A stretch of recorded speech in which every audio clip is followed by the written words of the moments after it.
स्वागत है आपका हमारी स्टडी मैथ क्लास चैनल में। आशा करता हूं आप लोग बहुत अच्छे होंगे।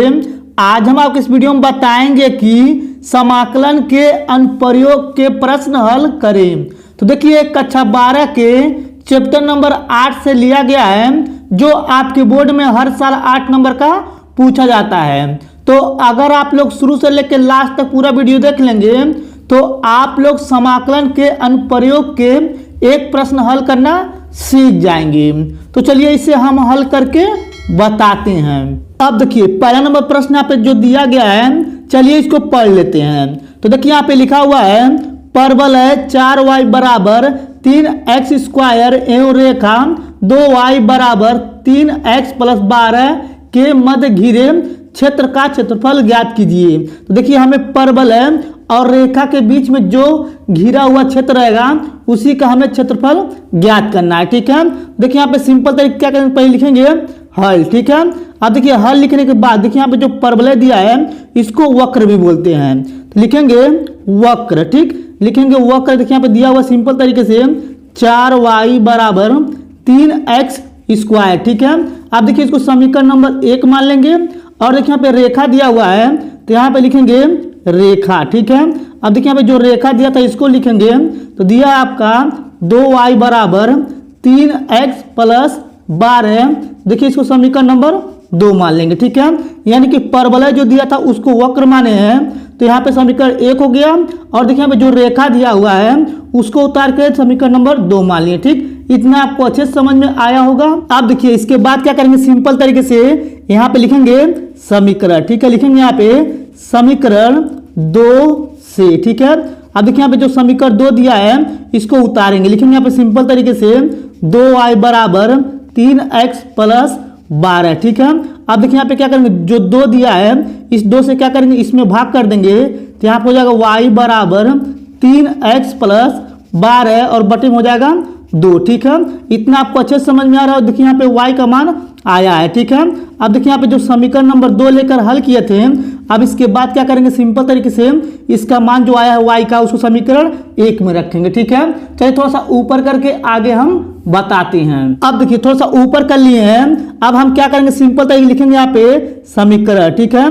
लिखेंगे समीकरण 1 में। ठीक, समीकरण 1 में y बराबर 3x प्लस 12 बटा 2 रखने पर। ठीक है, अब देखिए यहाँ पे जो y का मान आया था उसको क्या करेंगे, समीकरण 1 में रखेंगे। देखिए यहाँ पे समीकरण 1 ऊपर दिया है तो इसको उतार लेंगे। तो लिखेंगे यहाँ पे 4y बराबर 3x स्क्वायर। ठीक है, ये भी आपको समझ में आ रहा होगा। अब देखिए इसके बाद क्या करेंगे, सिंपल तरीके से यहाँ पे दिया हुआ 4y, तो y के जगह लिखेंगे इसको। तो यहाँ पे लिखेंगे सिंपल तरीके से 4 फिर कोष्टक, और देखिए इसको लिखेंगे यहाँ पे y की जगह पे। तो लिखेंगे 3 प्लस 12 और बटे में हो जाएगा सिंपल तरीके से 2 फिर कोष्टक बंद कर देंगे, फिर बराबर हो जाएगा 3x स्क्वायर। ठीक है, ये भी आपको समझ में आ रहा होगा। अब देखिए इसके बाद क्या करेंगे, 2 से यानी कि 4 को काट देंगे, 2 दूनी हो जाएगा 4 और 2 से क्या करेंगे, इन दोनों में गुणा करेंगे। तो यहाँ पर हो जाएगा 2 तिहाई 6x और यहाँ पर हो जाएगा सिंपल तरीके से 12 दूना 24 फिर बराबर हो जाएगा यहाँ पे 3x स्क्वायर। ठीक, अब देखिए इसके बाद क्या करेंगे, सिंपल तरीके से इसमें 3 कामन आ रहा है, 3 कामन लेंगे। तो यहाँ पर हो जाएगा 3 और यहाँ पर हो जाएगा 3 दूनी 6 और यहाँ पर हो जाएगा सिंपल तरीके से 3 8 24 फिर बराबर हो जाएगा यहाँ पे 3x स्क्वायर। ठीक है, अब देखिए यहाँ पे 3 से 3 काट देंगे और देखिए यहाँ पे जो बचा है इसको लिखेंगे। तो यहाँ पे बचा है 2x प्लस 8 फिर बराबर x स्क्वायर। ठीक, इतना आपको अच्छे से समझ में आएगा। चलिए थोड़ा सा ऊपर कर लेते हैं। अब देखिए थोड़ा सा ऊपर कर लिए हैं। अब देखिए ऊपर करने के बाद यहाँ पे 2x प्लस 8 जो दिया है इसको इधर पक्षांतर कर देंगे, तो दोनों प्लस में तो माइनस में आ जाएगा। तो यहाँ पे सिंपल तरीके लिखेंगे x स्क्वायर, फिर यहाँ पे देखिए इसको पक्षांतर करेंगे तो 2x और यहाँ पे ये 8 को पक्षांतर करेंगे तो माइनस में 8 बराबर 0 हो जाएगा। ठीक है, अब देखिए ये आपका गुणनखंड बन गया है। तो देखिए इसको क्या करेंगे, सिंपल तरीके हम डायरेक्टली गुणनखंड करके इसका मान यहाँ पे लिखते हैं। देखिए इसका गुणनखंड करेंगे, सिंपल तरीके से आ जाएगा x माइनस 4 एक कोष्टक में और यहाँ पे आ जाएगा x प्लस 2 एक कोष्टक में फिर बराबर 0 लिख देंगे। ठीक, देखिए आपको गुणनखंड अगर आता होगा तो ये समझ में आया होगा। अब देखिए यहाँ पे x माइनस 4 के साथ एक बार 0 लिखेंगे। तो यहाँ पे लिखेंगे x माइनस 4 बराबर 0 और देखिए यहाँ पे x प्लस 2 के साथ एक बार 0 लिखेंगे। तो यहाँ पे लिखेंगे x प्लस 2 बराबर 0। ठीक, आप देखिए यहाँ पे 4 को पक्षांतर कर देंगे तो यहाँ पे प्लस में आ जाएगा सिंपल तरीके से 4, ठीक है, क्योंकि माइनस में है। आप देखिए यहाँ पे सिंपल तरीके से यहाँ पे भी 2 को पक्षांतर करेंगे, प्लस में है तो माइनस में आ जाएगा, लिखेंगे माइनस में 2, ठीक है। यानी कि x का मान 2 आया, यानी कि एक 4 आया है और एक बार माइनस 2 आया है, ठीक है।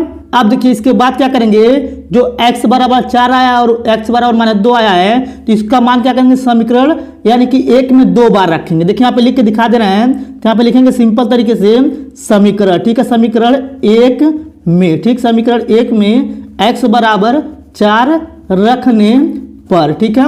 अब देखिए यहाँ पे सिंपल तरीके से यहाँ पे हम रखेंगे, ठीक है। देखिए यहाँ पे समीकरण 1 ऊपर दिया था यानी कि 4y बराबर 3x स्क्वायर था, तो देखिए यहाँ पे समीकरण 1 को उतार लिए हैं और देखिए जहाँ पे x है वहाँ पे 4 रखेंगे, तो यहाँ पे हो जाएगा 4y बराबर, और देखिए यहाँ पे हो जाएगा सिंपल तरीके से 3, और देखिए यहाँ पे स्क्वायर है तो 4 2 बार लिखेंगे तो 4 गुणे 4 हो जाएगा, ठीक है। अब देखिए यहाँ पे 4y दिया, 4 से भाग करेंगे इसमें तो सिंपल तरीके से यहाँ पे आ जाएगा y बराबर यानी कि 3 गुणे 4 और बटी में हो जाएगा 4, ठीक है।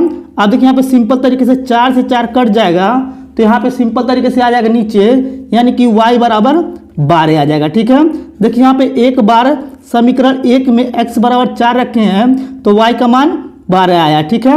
अब देखिए इसी प्रकार से क्या करेंगे, यहाँ पे भी करेंगे थोड़ा सा, यानी कि समीकरण 1 फिर लेंगे। देखिए यहाँ पे लिखेंगे सिंपल तरीके से समीकरण 1 में, ठीक है, समीकरण 1 में x बराबर -2 रखने पर, ठीक है। आप लोग इसको पूरा लिख लीजिएगा।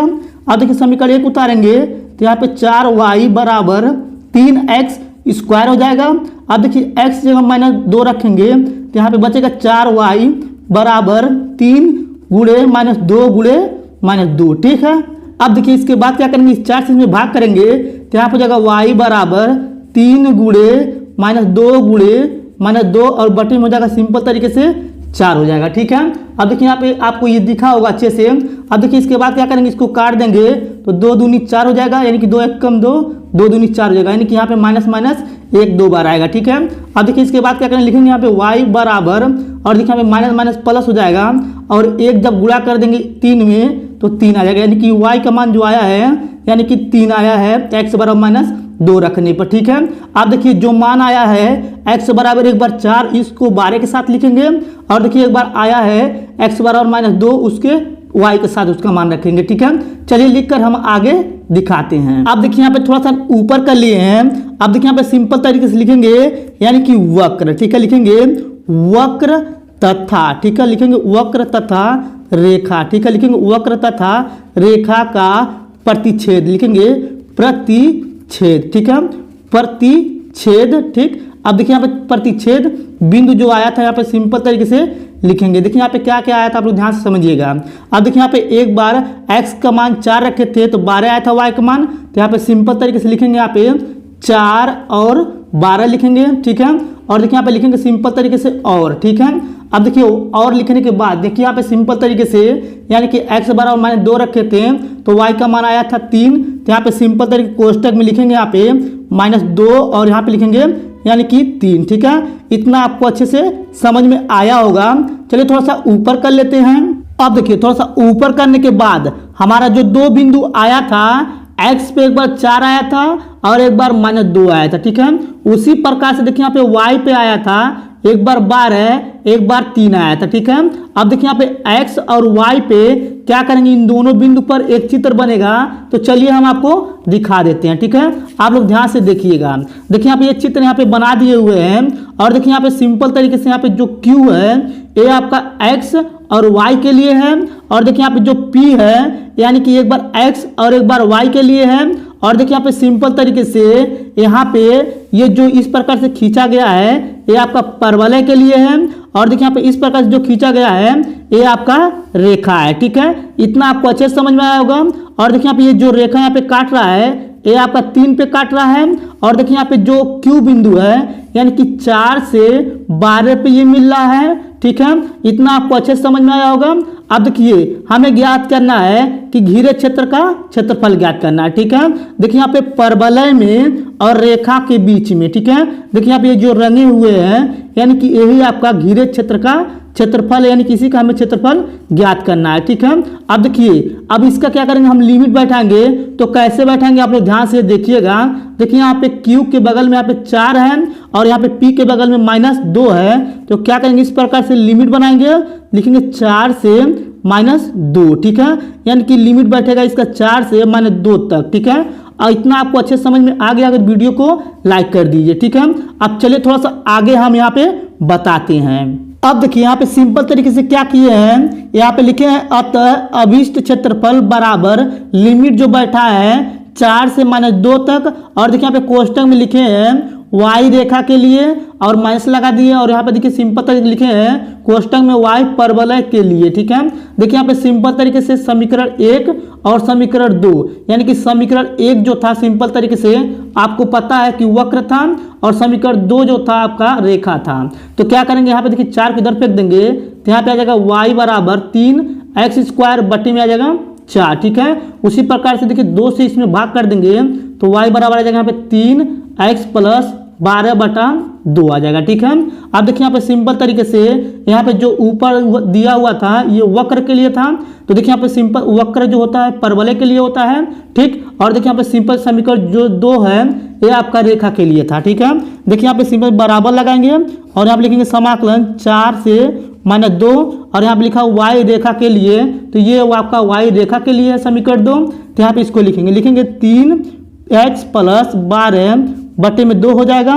ठीक, फिर देखिए यहाँ पे माइनस लगा देंगे और देखिए यहाँ पे लिखा हुआ था y परवलय के लिए। जो समीकरण 1 है ये वक्र है, उसी को हम परवलय बोलते हैं। तो इसको लिखेंगे, तो लिखेंगे 3x² बटे में 4, फिर कोष्टक बंद कर देंगे, फिर यहाँ पे लिखेंगे dx। ठीक है, इतना आपको अच्छे से समझ में आया होगा। अब देखिए यहाँ पे सिंपल बराबर लगाएंगे। अब देखिए दोनों में 1/2 निकल रहा है कॉमन, तो 1/2 बाहर लेंगे, फिर समाकलन लिखेंगे 4 से -2 लिमिट। ठीक है, अब देखिए यहाँ पे 4 यानी कि 2 बाहर आ गया है तो यहाँ पे बचेगा 3x + 12 और यहाँ पे कोष्टक। ठीक है, फिर देखिए माइनस लगा देंगे, फिर देखिए यहाँ पे 2 बाहर आ गया है 3x² बटा 2 बचेगा, फिर कोष्टक बंद, फिर लिखेंगे dx। ठीक है, अब चलिए थोड़ा सा ऊपर करके आगे हम बताते हैं। अब देखिए थोड़ा सा ऊपर करने के बाद यहाँ पे सिंपल क्या करेंगे, लिखेंगे 1/2 बाहर और देखिए यहाँ पे सिंपल यहाँ पे बनाएंगे बड़ा कोष्टक। ठीक है, और देखिए यहाँ पे सिंपल तरीके से यहाँ पे जो दिया हुआ इसको अलग अलग समाकलन में लिखेंगे। देखिए यहाँ पे 3 को बाहर कर लेंगे, फिर समाकलन लगाएंगे तो यहाँ पे हो जाएगा x dx। ठीक है, फिर प्लस देखिए यहाँ पे बाहर 12 को बाहर ले लेंगे, फिर समाकलन लगाएंगे, बचेगा यहाँ पे dx। ठीक है, फिर देखिए यहाँ माइनस लगा देंगे, 3/2 बाहर ले लेंगे, फिर यहाँ पे लगाएंगे समाकलन तो बचेगा x², फिर लिखेंगे यहाँ पे dx, फिर यहाँ पे हो जाएगा बड़ा कोष्टक। ठीक है, और देखिए यहाँ पे इसका जो लिमिट है 4 से -2 तक है तो यहाँ पे लिख लेंगे। ठीक है, अब देखिए इसके बाद क्या करेंगे, सिंपल तो लिखेंगे 1/2, फिर देखिए बड़ा कोष्टक इसका समाकलन कर देंगे, 3 हो जाएगा, x का समाकलन करेंगे तो x² बटे में 2 आ जाएगा, यहाँ पे गुणा रहेगा, फिर यहाँ पे प्लस देखिए यहाँ पे 1 छिपा है इसका समाकलन करेंगे 1 का तो यहाँ पे हो जाएगा x, यहाँ पे गुणा कर देंगे x से 12 में तो 12x, फिर माइनस देखिए यहाँ पे 3/2 लिख देंगे, फिर गुणा और देखिए इसका समाकलन करेंगे तो x⁻2 है तो ऊपर एक घात जुटेगा 3 हो जाएगा और यहाँ पे देखिए 3 नीचे हो जाएगा। ठीक है, आपको इतना समाकलन आता होगा। फिर देखिए यहाँ पे सिंपल तरीके से यहाँ पे बड़ा कोष्टक, फिर 4 से -2 तक लिमिट लगा देंगे। ठीक है, अब देखिए इसके बाद क्या करेंगे, अपर लिमिट और लोअर लिमिट लगाएंगे। तो सिंपल क्या करेंगे, 1/2 है इसको बाहर कर लेंगे। ठीक, और देखिए यहाँ पे सिंपल तरीके से क्या करेंगे, फिर यहाँ पे बड़ा कोष्टक लगाएंगे। ठीक, और देखिए कोष्टक फिर छोटा, अपर लिमिट मतलब ये है जहाँ पे x रहेगा वहाँ पे 4 रखेंगे। देखिए यहाँ पे लिखेंगे 3 गुणे, देखिए यहाँ पे x² है तो वहाँ पे 4 रखेंगे तो डायरेक्टली यहाँ पे क्या करेंगे 4 कवर करेंगे तो 16 और नीचे 2 आ जाएगा। ठीक है, फिर देखिए प्लस लगा देंगे और देखिए यहाँ पे अगर हम 4 रखेंगे तो गुणा कर देंगे तो यहाँ पे हो जाएगा सिंपल तरीके से 12 चौका 48, तो 48 लिख देंगे, फिर माइनस, फिर यहाँ पे लिखेंगे 3/2 गुणा लगा देंगे। देखिए यहाँ पे अगर x में 4 रखेंगे इसका घन करेंगे तो 64 हो जाएगा और बटे में 3 है 3 लिख देंगे, फिर यहाँ पे छोटा कोष्टक, फिर माइनस लगा देंगे। अपर लिमिट हो गया ये और माइनस लोअर लिमिट होता है, फिर इस प्रकार से कोष्टक लगाएंगे और देखिए जहाँ पे x रहेगा वहाँ पे -2 रखेंगे, यहाँ पे 3 लिखेंगे, फिर गुणे और देखिए यहाँ पे x जगह अगर 2 रखेंगे यानी कि 2 का स्क्वायर कर देंगे माइनस प्लस 4 हो जाएगा और नीचे 2 को लिख देंगे। ठीक है, फिर यहाँ पे देखिए प्लस और देखिए यहाँ पे सिंपल तरीके से क्या करेंगे, अगर हम x यहाँ 2 रखेंगे तो यहाँ पे हो जाएगा सिंपल तरीके से 12 दूना 24, अब प्लस माइनस माइनस हो जाएगा, हो जाएगा 24। ठीक है, फिर देखिए यहाँ पे माइनस लगा देंगे। ठीक, अब देखिए माइनस लगाने के बाद यहाँ पे लिखेंगे 3/2, फिर देखिए पे गुणा लगा देंगे। अब देखिए अगर हम x जगह -2 रखेंगे तो इसका 3 बार गुणा करेंगे, माइनस में 8 आ जाएगा और बटे में सिंपल तरीके से यहाँ पे 3 लिख देंगे, फिर कोष्टक बंद कर देंगे, फिर यहाँ पे यानी कि बड़ा कोष्टक लगा देंगे, फिर प्लस c लिख देंगे। ठीक है, और देखिए यहाँ पे भी प्लस c लिख देंगे। ठीक, इतना आपको अच्छे से समझ में आएगा। चलिए थोड़ा सा ऊपर कर लेते हैं। अब देखिए थोड़ा सा ऊपर करने के बाद यहाँ पे लिखेंगे 1/2, फिर यहाँ पे देखिए बड़ा कोष्टक लगा देंगे।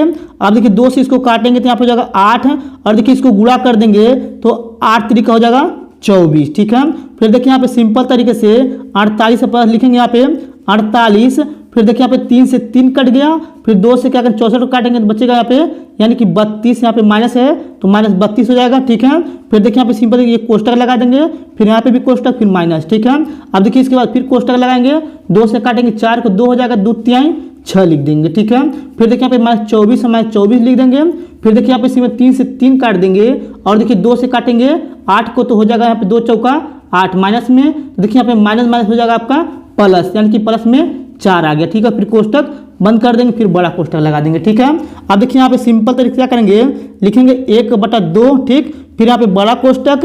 अब देखिए इसके बाद क्या करेंगे, 24 में अगर हम क्या करेंगे 48 को जोड़ लेंगे, देखिए यहाँ पे सिंपल 32 था, यहाँ पे गलत हो गया था क्योंकि हम 32 था 3 लिख दिए। ठीक है, अब देखिए यहाँ पे अगर 24 में 48 जोड़ लेंगे और उसके बाद जोड़ने के बाद 32 घटा देंगे तो यहाँ पे बचेगा 40। ठीक है, अब देखिए इसके बाद क्या करेंगे, सिंपल तरीके से यहाँ पे माइनस लगा देंगे, और देखिए यहाँ पे सिंपल तरीके से क्या करेंगे, यहाँ पे अगर 6 में 4 जोड़ेंगे 10 हो जाएगा, अगर हम 10 यानी कि 24 में से 10 घटा देंगे तो माइनस में बचेगा सिंपल तरीके से 14, तो माइनस माइनस प्लस हो जाएगा, यहाँ पे लिखेंगे 14। ठीक है, इतना आपको अच्छे से समझ में आ रहा होगा।